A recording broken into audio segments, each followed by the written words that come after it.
DC ಕಚೇರಿ ಆವರಣದಲ್ಲಿ hymns ಸಂಸ್ಥೆಯ ರಾಷ್ಟ್ರೀಯ ಸೇವಾ ಯೋಜನೆ ಮತ್ತು ಯುವಜನ ಸೇವಾ ಇಲಾಖೆ ಆಶ್ರಯದಲ್ಲಿ ಏಕತಾ ಶಿಬಿರದ ಅಂಗವಾಗಿ ಬುಧವಾರ ಬಾಲ್ಯ ವಿವಾಹ ಮತ್ತು ಬಾಲಗರ್ಭಿಣಿಯ ವಿರುದ್ಧ ಜಾಗೃತಿ ಬೀದಿ ನಾಟಕಕ್ಕೆ ಜಿಲ್ಲಾಧಿಕಾರಿ ಕೆಎಸ್ ಲತಾಕುಮಾರಿ ಚಾಲನೆಯನ್ನು ನೀಡಿದರು. ಶಿಬಿರದಲ್ಲಿ ದೇಶದ ವಿವಿಧ ರಾಜ್ಯಗಳ ಸುಮಾರು 200 ಯುವಕರು ಭಾಗವಹಿಸುತ್ತಿದ್ದು, ಹಾಸನದಲ್ಲಿ ಬಾಲ್ಯ ವಿವಾಹ ಮುಕ್ತ ಜಿಲ್ಲಾ ಘೋಷಣೆಗೆ ಮತ್ತು ಸಾಮಾಜಿಕ ಅನಿಷ್ಟ ತಡೆಯಲು ಯುವಕರಲ್ಲಿ ಜಾಗೃತಿ ಮೂಡಿಸಲಾಗುತ್ತದೆ.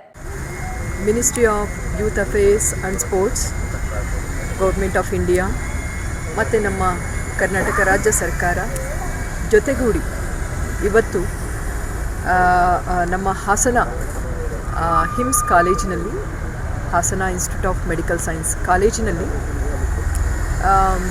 ನ್ಯಾಷನಲ್ ಇಂಟಿಗ್ರೇಷನ್ ಕ್ಯಾಂಪ್ 2026 ಅನ್ನು ಆಯೋಜಿಸಲಾಗಿದೆ. ಈ ಕ್ಯಾಂಪಿನ ಮುಖ್ಯ ಉದ್ದೇಶ, ನಮ್ಮ ದೇಶ ಗೊತ್ತಿರೋ ಹಾಗೆ ತುಂಬ ವೈವಿಧ್ಯಮಯ ದೇಶ. ನಾವು we are seeing unity in diversity, ಅಂದರೆ ವೈವಿಧ್ಯತೆಯಲ್ಲೂ ಸಹ ಒಂದೇ ಥರನಾದ ಒಂದು ಭಾವನೆಯನ್ನು ಹೊಂದಿರತಕ್ಕಂತಹ ದೇಶ. ಹಾಗಾಗಿ ಈ ಸ್ಪಿರಿಟನ್ನು, ಈ ಅನುಭೂತಿಯನ್ನು ಮತ್ತು ಈ ಸಂದೇಶವನ್ನು ನಾವು ಜಗತ್ತಿಗೆ ನೀಡಲಿಕ್ಕೆ ಹೊರಡ್ತಾ ಇದ್ದೇವೆ. ಇವತ್ತು ಈ ಕ್ಯಾಂಪಿನಲ್ಲಿ ಅನೇಕ ರಾಜ್ಯಗಳಿಂದ ಬಂದಿರತಕ್ಕಂತಹ ಯುವ ಜನತೆ ಅವರ ಯೂನಿವರ್ಸಿಟಿಗಳಿಂದ ಇಲ್ಲಿ ರೆಪ್ರೆಸೆಂಟ್ ಮಾಡಿದ್ದಾರೆ. ಸುಮಾರು 200 ಜನ.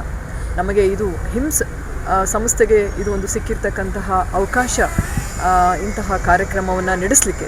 This is a national integration ಕ್ಯಾಂಪನ್ನು ನಾವು ನಡೆಸ್ತಾ ಇದ್ದೇವೆ ನಮ್ಮ ಜಿಲ್ಲೆಯಲ್ಲಿ. ಇದು ಒಂದು ನಮ್ಮ ಜಿಲ್ಲೆಗೆ ಹೆಮ್ಮೆಯ ತರುವಂತಹ ವಿಷಯ.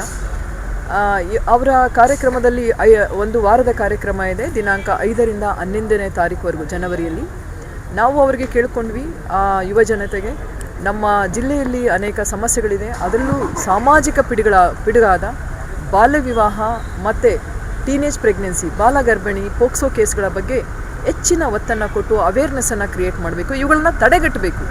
ಅದು ನಡೆದಾಗ ಕಾನೂನು ಹೋರಾಟ ಬೇರೆ ವಿಷಯ, ಆದರೆ ಇಂತಹ ಘಟನೆಗಳು, ಇಂತಹ ಹಿಂಸೆಗಳು ಆಗದೇ ಇರೋ ರೀತಿಯಲ್ಲಿ ತಡೆಗಟ್ಟಬೇಕು ಅಂದರೆ ಎಲ್ಲರ ಪಾತ್ರ ಮುಖ್ಯ ಇರ್ತದೆ. ನನಗೆ ತುಂಬ ಖುಷಿ, ನಮ್ಮ ಕ್ಯಾಂಪ್ ಮಕ್ಕಳು ಎಲ್ಲ ಹೊರ ರಾಜ್ಯದಿಂದ ಬಂದಿದ್ದಾರೆ.